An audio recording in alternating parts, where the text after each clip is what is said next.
Guys, so today I'm gonna try to go ahead and walk you through as best as I can the installation of this nilight 8 gang switch panel inside this 2020 Jeep Grand Cherokee. So this actually right here is not the original Jeep I had. I don't know if I did videos on it or not, but that one got totaled and I was in an accident and everything. That's kind of why my uploading also had stopped for like a whole year and whatnot. Plus I had a kid and whatnot, you know, that takes up a lot of your time. But she's older now and got this replacement. Basically, it's not new, but it's new to me. 20,000 miles, but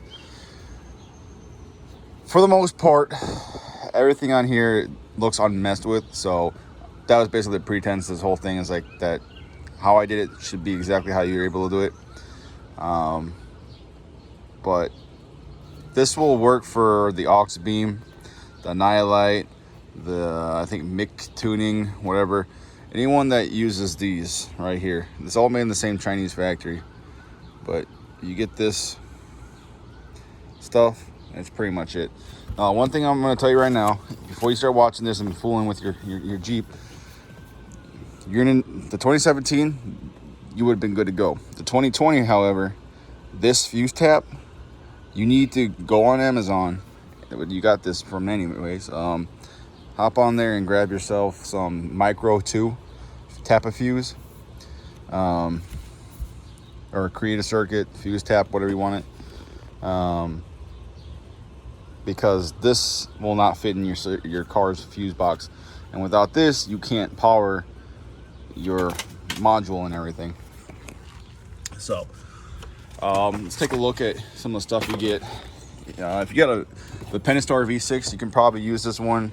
If you're really willing to do a little bit more fooling around with your wires than I was, you can use this as well. You just have to basically cut this off, and I'll show you how you can mount that inside on a good location for it. But the wire that they give you, if you want to do anything super exotic, you're basically going to have to get a longer switch wire.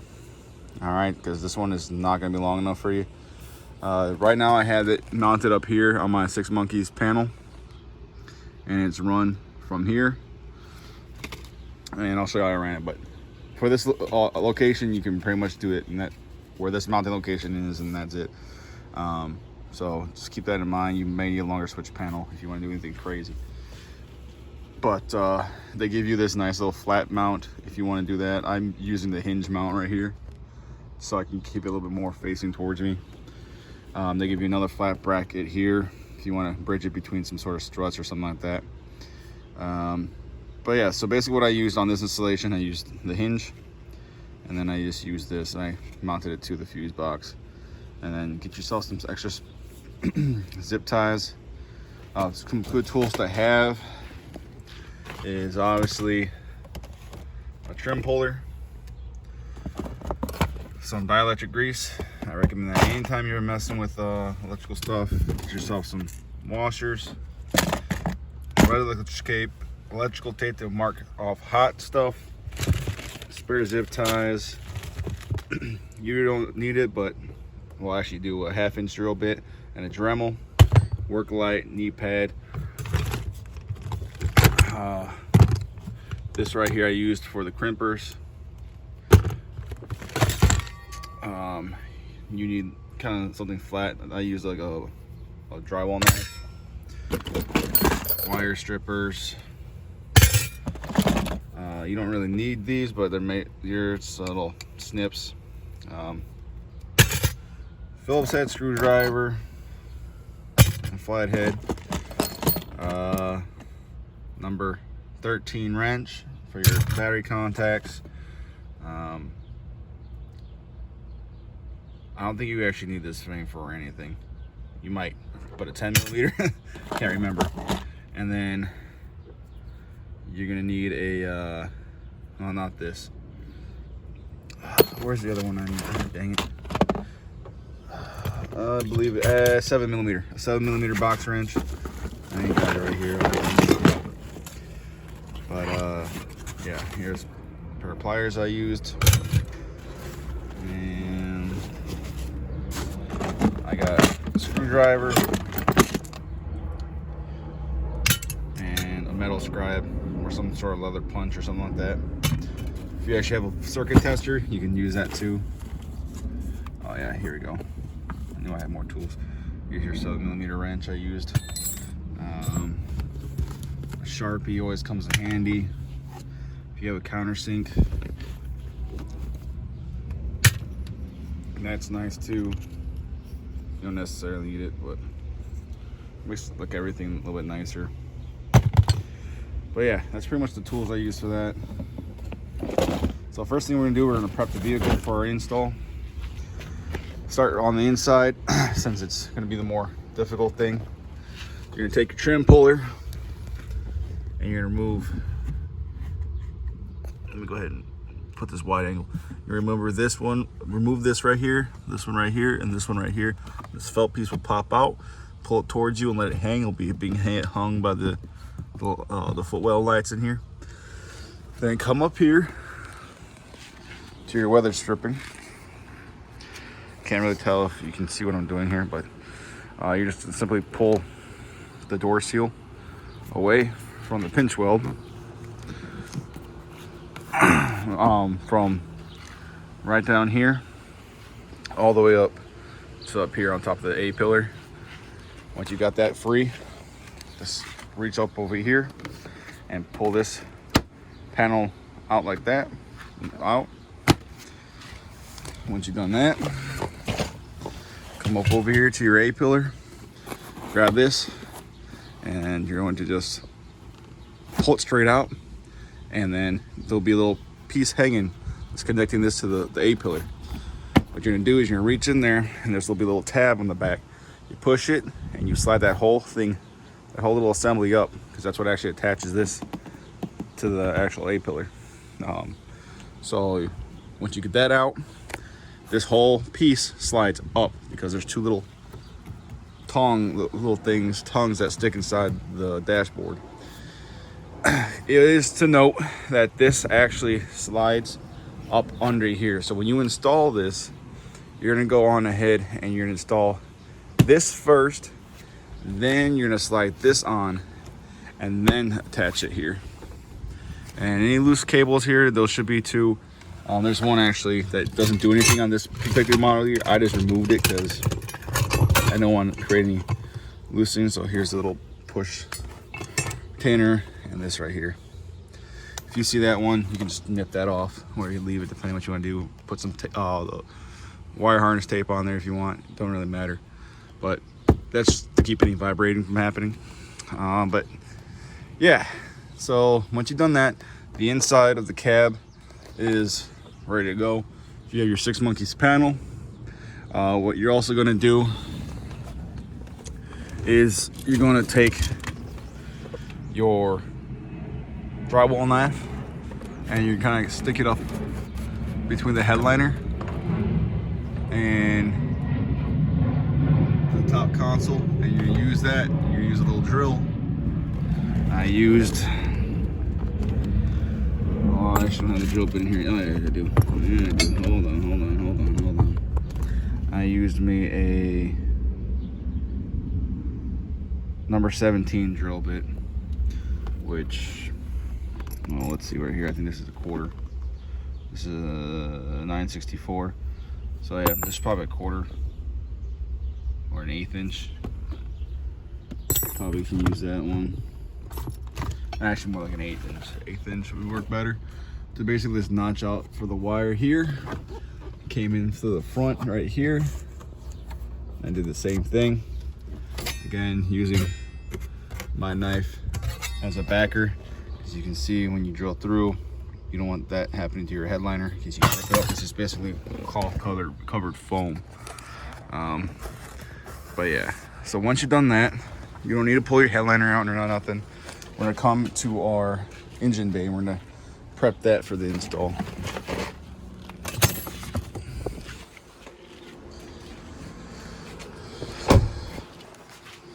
So first thing we're gonna do, we're gonna come over to our passenger side, and we're gonna take that trim removal tool. You're gonna look right under here and you're gonna pop this out. and then this whole thing comes off.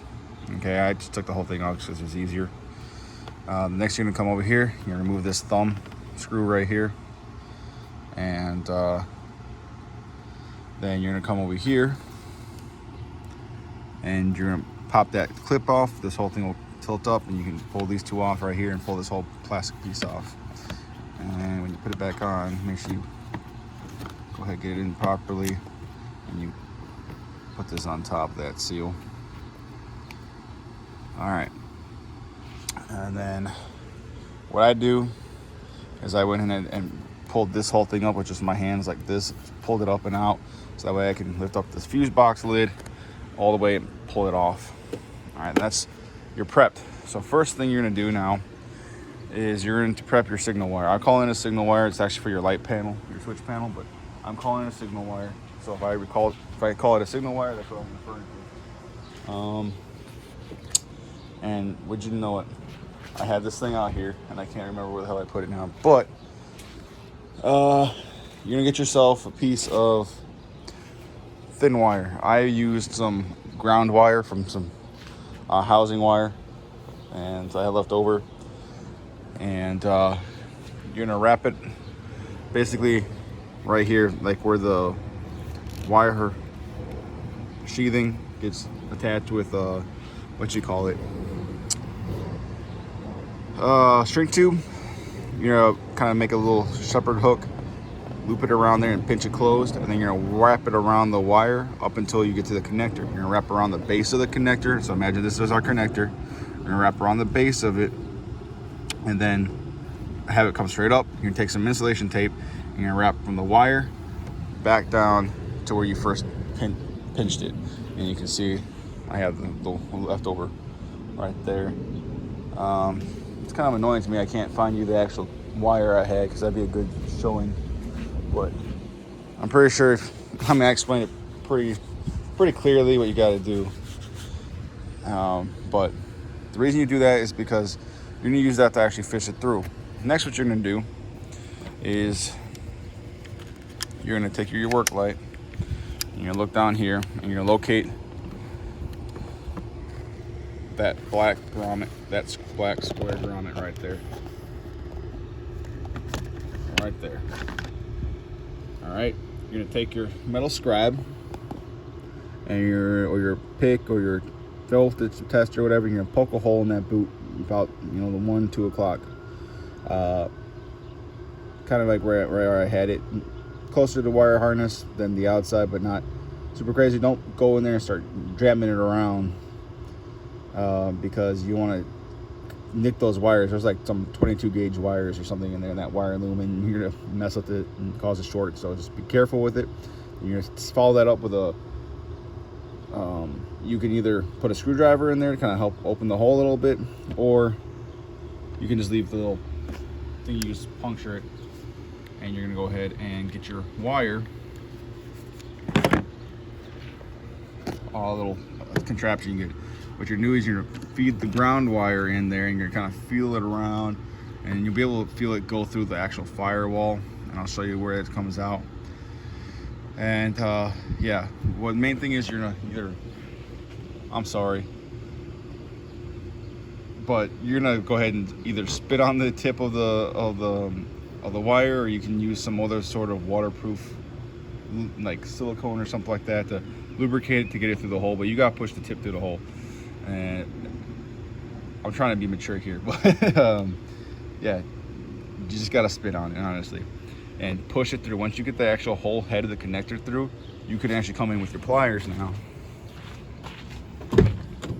into your footwell, and you're gonna come right down here, and you're gonna grab it. Come over here, like here, and come right down here, grab it and pull it out. And the tip I'm referring to is this part right here. That's what you're pulling through.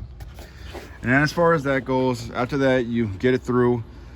I zip tied it to that little part that I was telling you we're gonna pull out, just so I don't pull it completely through the firewall. That would be kind of a pain, but I pull it through here. I kind of tucked it up behind this piece right here, and I zip tied it here. I removed the bolt right here, You can see it right here. So I can slide the wire behind this plastic piece for the glove box. Then I slid it up, as you see, behind this piece of frame. Then I zip tied it to that connector right there. Slipped it up through here. Put the wire behind this little vent thing. That's actually a little piece of vent that's goes like this. So I put it behind that, zip tied it before and after it so it doesn't hit against this tube and create vibrations. And then I bought it up here, zip tie, zip tie, zip tie, zip tie, tucked it in here, got it up underneath there and up under the headliner. You'll feel it kind of slip in. Then I came over here, drilled that little hole, ran it through, and boom. And as you can see, it was just enough to do that. And yeah, we're not gonna talk about mounting the switch panel because I mean that's pretty simple. Just use however you're gonna mount it. But since you've done that, now you're gonna come over here, and what I did, I zip tied it right here to this, again, main wire loom, just so that way it doesn't move. I didn't zip tie it all around. I just zipped at one point because if I follow that wire, I'm gonna use a hell of a lot more of this wire, and I don't have that luxury. So the positive right here, you do need to drill out to fit the Jeep. All right, I hold it with a pair of pliers and then used a drill bit to drill it out. You're gonna drill out just till it barely fits on there. And again, use that dielectric grease on both sides. Then you see I ran it down here so that the stock battery cover, terminal cover will still fit. All right, the red wire, this is the long wire, by the way. Ran around here. So I removed this wire from here and moved into the center so I can loop around in a loop right here. And I did that with the negative, which comes right here. Dielectric grease. Come around here on the top, boom, put it in here. Red, positive, comes to right here.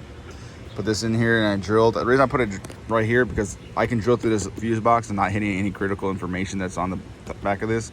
The only thing I really take out is the fact that there's a 20 amp fuse right here for whatever the hell it is. It's 10, 10, 10, but you can just mark a 20 on there with a Sharpie and you'll know. But yeah, once I've done that, I attach this wire here and boom. If I were to do this again, I would have tried to come through here, but realistically looking at it now, I couldn't do it because if I try to lift this battery cover up, if I had it coming through here. So it's just basically, it is what it is. Maybe like straighten this out so I'm not kinking the wire so much. I mean, this is fine. It just looks bad, it's not. But yeah. Then up here, got the signal wire, it comes through here, or the power supply wire that comes through here. I just basically drilled a little hole, so just enough for this to fit in there. That way no water or anything gets in. I drilled from the inside out right at the corner, so that was easy enough. Zip tied that down, and it's a zip tie here as well. I can't really take it off because I accidentally broke the tab, so I have to use like a knife or something to get in there. But right now the breaker's off because I don't have anything installed, and I read somewhere that if you give power to this without anything installed, you're gonna turn these all to constant on, and I don't want to do that, so I'm just leaving it off for now. I installed everything right, so I know it'll work. So but yeah, coming in here and you can see what the problem we have with the added fuse. I kind of didn't realize that until I already did the work, and yeah, it's okay because now I'm gonna go ahead and I'm probably just gonna actually physically solder that on instead of using a crimp connection. But yeah, so that's the only thing that's left to do, and I'm gonna use it for right here, which is the cigarette lighter. So it's basically the 6th one from the 40 amp fuse. So yeah. Other than that, I think I ran everything for you, showed you everything. Now, what I was talking about, if you want to use that bracket, you want to do a little bit more work, maybe invest in a longer cable. I'm sure they sell them out there. If you cut the actual notches off of this thing, you can come over here and you can actually mount this thing upside down. This is sheet metal right here. So you come in here and you can mount this now right up in there. So basically it'll be like this, and you can mount the actual resistors or whatever, your switch boxes, whatever, right here. All right, cut those off so it'll sit higher, and then you can come over and you can mount like right here or something, this thing, so that way you have this all clear. Because the only thing that's really wrong with this whole setup, and we'll throw this back in the car, is that this part right here sticks up a little bit too high for the hood. So when you close it, you'll notice there'll be a little dimple right here. What you do, go ahead and close it gently, push down, find where that dimple is. If you want to, you can pick some paint pen right here, and then when you close it, you'll see exactly where it pushes, but pretty clear. Once you've seen this is the felt liner. Take your thumb and just massage that material in and around, so you kind of dimple it in so that you don't have to keep having it being pushed on. So that's what I did, just push it in. It's like I feel like a baby soft spot. But yeah, other than that, I think that's it. That's pretty much the full install for the Grand Cherokee WK2. I know there's not a lot of videos on them, and some of the other ones I've seen, it just, I'm like, what the heck? But that's gonna be our, hold on, that's gonna be our screenshot right there. But thumbnail. But yeah, I'm excited to get this thing back. Well, not this thing back, but get this thing to where my other one was before the crash. And yeah, so this is gonna be a whole nother thing. I'll make a playlist and everything for y'all if you want to follow along. I feel like there's supposed to be a cover over this. All right, so I'm not sure, because this right here is straight access to the outside rain. So I don't know if, and that goes to cabin filter. So I'm pretty sure there's supposed to be a piece of plastic that goes over that. So I can't really tell you right now if you were supposed to remove that or not. But if you have it, remove it. If you don't, you don't. It's kind of hard with a used car. I mean, my other car I bought brand new 2017, like off showroom floor. So everything that was done to it, I did it. So, but funny enough, this is also missing the negative little cap that goes on there. But yeah. Anyways, if you guys have any questions, let me know. I'll try to answer them. And yeah, we're gonna be doing installing the light bars and everything. I gotta order them. I got the rear bumper off. I gotta put that back in with a 6 Monkeys one. We're gonna get some rock rails going. It's gonna be pretty cool. So yeah, have fun.